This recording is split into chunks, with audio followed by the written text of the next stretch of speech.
বা সমন্বয়কদের এই ডিবি অফিসে নেওয়াটাকে কেন্দ্র করে একটি রিট পিটিশন দায়ের করেছিল মঞ্জুরাল মতিন পিএম আর আইনুন নাহার লিপি। ওনারা পিটিশনার হয়ে রিট পিটিশনটি দায়ের করেছিলেন।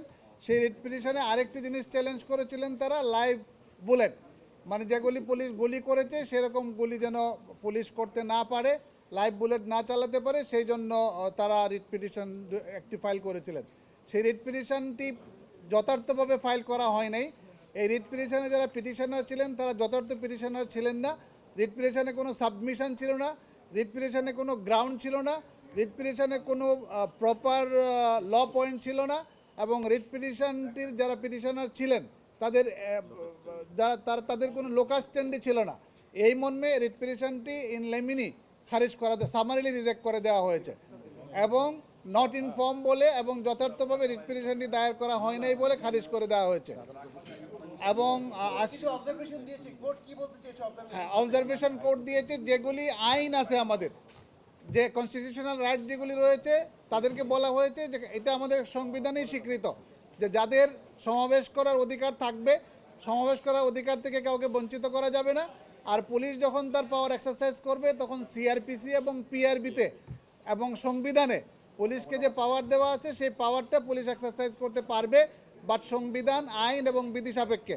এবং আমাদের সাবমিশন ছিল যে পুলিশ যে কাজগুলি করে যাচ্ছে এখন পরিস্থিতি সাপেক্ষে আইন এবং প্রসিডিউর মান্য করেই পুলিশ তার পাওয়ার এক্সারসাইজ করে যাচ্ছে, এবং আদালত এই সংক্রান্ত একটি নির্দেশনা দিয়েছেন যে পুলিশ সব আইন কানুন মেনে তার পাওয়ার এক্সারসাইজ করতে পারবে, এই বলে এই রিট পিটিশনটি খারিজ করে দিয়েছে।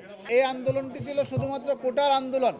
এই কোটার আন্দোলনটি থেকে এই আন্দোলনটি ছিল অরাজনৈতিক আন্দোলন তাদের ভাষ্য মতে, কিন্তু গতকালকে এই আন্দোলনটি পূর্ণাঙ্গ রাজনৈতিক রূপ লাভ করেছে।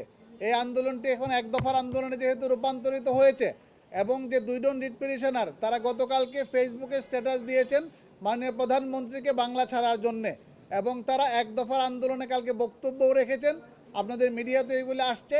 তারা চান যে এক দফার আন্দোলনে মাননীয় প্রধানমন্ত্রীর পদত্যাগ এবং তত্ত্বাবধায়ক সরকার বা কি একটা জাতীয় সরকার গঠন করার জন্য তারা প্রস্তাব দিয়েছেন। এবং সেই জাতীয় সরকারে একজন পিটিশনার তিনি বক্তব্য রেখেছেন যে তারাই সরকার কীরকম হবে সেটা ফর্ম করে দিবেন। এবং সেখানে আমাদের এখানে যে একজন আইনজীবী রয়েছেন ব্যারিস্টার সারা হোসেন, উনিও কিন্তু তাদের যে প্রপোজাল রয়েছে আমরা ফেসবুকে যেরকম পেয়েছি, উনিও সেই উপদেষ্টাদের একজন থাকবেন সেই সরকারের। সুতরাং এই সব মিলিয়ে এই রিট পিটিশনটি politically motivated, not in clean hand এবং পারপাসলি ডান। একটি রাজনৈতিক উদ্দেশ্য চরিতার্থ করার জন্য, একটি রাজনৈতিক উদ্দেশ্য হাসিল করার জন্য, আদালতকে ব্যবহার করার জন্য এই রিট পিটিশনটি দায়ের করা হয়েছিল। সুতরাং রিট পিটিশনটি পলিটিক্যালি মোটিভেটেড হিসাবে খারিজ করে দেওয়া হয়েছে।